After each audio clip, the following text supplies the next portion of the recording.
Welcome to SK குக்கிங்க. இன்றைக்கி நம்ம என்ன பார்க்க போகிறோன்னா தக்காளி குஸ்கா எப்படி பண்ணலான்றதை பார்க்கலாம் வாங்க. நான் குக்கரில் தாங்க பண்ண போகிறேன். அதுக்கு வந்து 2 டேபிள் ஸ்பூன் கடலை எண்ணெய் விட்டுருக்கேங்க, ஒரு 1.5 டேபிள் ஸ்பூன் தேங்காய் எண்ணெய் விட்டுருக்கேங்க. நீங்கள் தேங்காய் எண்ணெயில் வந்து இந்தமாரி தக்காளி சாதம், பிரியாணி இந்த மாதிரி தேங்காய் எண்ணெய் ஊற்றி செஞ்சு பார்த்திங்கன்னா அதோட டேஸ்ட்டே தனியாக இருக்குது தெரியுங்க.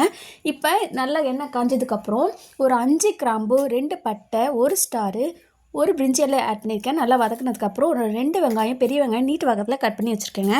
அதையும் நல்லா வதக்கிக்கோங்க. 1 டேபிள் ஸ்பூன் இஞ்சி பூண்டு பேஸ்ட்டும், 1 கொத்து கருவேப்பிலையும், தேவையான சால்ட்டு இதில் ஆட் பண்ணி நல்லா வதக்கிக்கோங்க. இப்போ 4 பெரிய தக்காளி போல் நான் அரைச்சி இதில் சேர்த்துருக்கேங்க. பழுத்து மாதிரி இருந்ததுன்னா பழுத்த தக்காளிங்க கட் பண்ணி இதில் ஆட் பண்ணிங்கன்னா இன்னும் இதோட டேஸ்ட்டு கொடுக்குங்க. என் காயாக இருக்கிறதுனால நான் அரைச்சி ஊற்றிருக்கேன். இப்போ 1/4 டேபிள் ஸ்பூன் கரம் மசாலாவும், 1/4 டேபிள் ஸ்பூன் மல்லித்தூளும், 1 table spoon chilli powder add பண்ணியிருக்கேங்க. ஒரு 5 நிமிஷம் ஹை ஃப்ளேமில் வச்சு எடுத்து பார்த்திங்கன்னா நம்மளோட தக்காளி வந்து நல்லா ட்ரை ஆகி வந்திருக்கோங்க. இந்த ஸ்டேஜில் ஒரு 1/4 கைப்பிடி அளவு நான் புதினாவும் கொத்தமல்லியும் ஆட் பண்ணியிருக்கேங்க. அரிசியும் இதில் சேர்த்து நல்லா ஒரு 5 நிமிஷம் பரட்டி விட்டுக்கோங்க சிம்மில் வச்சு. இப்போ இதுக்கு அரிசிக்கான தண்ணியை இதில் ஆட் பண்ணிவிட்டு குக்கரில் ஒரு 3 விசில் போல் எடுத்து வச்சிங்கன்னா நம்மளோட தக்காளி குஸ்கா ரெடிங்க. இன்றைக்கான விடுக்கதை என்னன்னு பார்த்தீங்கன்னா, பூ பூக்கும் காய் காய்க்கும் ஆனால் பழம் பழுக்காது, அது என்ன? இந்த விடுக்கதைக்கான விடை தெரிஞ்சுன்னா கீழே கமெண்ட் பண்ணுங்கள், ஷேர் பண்ணுங்கள், சப்ஸ்கிரைப் பண்ணுங்கள், கூடவே பெல் பட்டனை கிளிக் பண்ணுங்கள், மறக்காமல் லைக் பண்ணுங்கள்.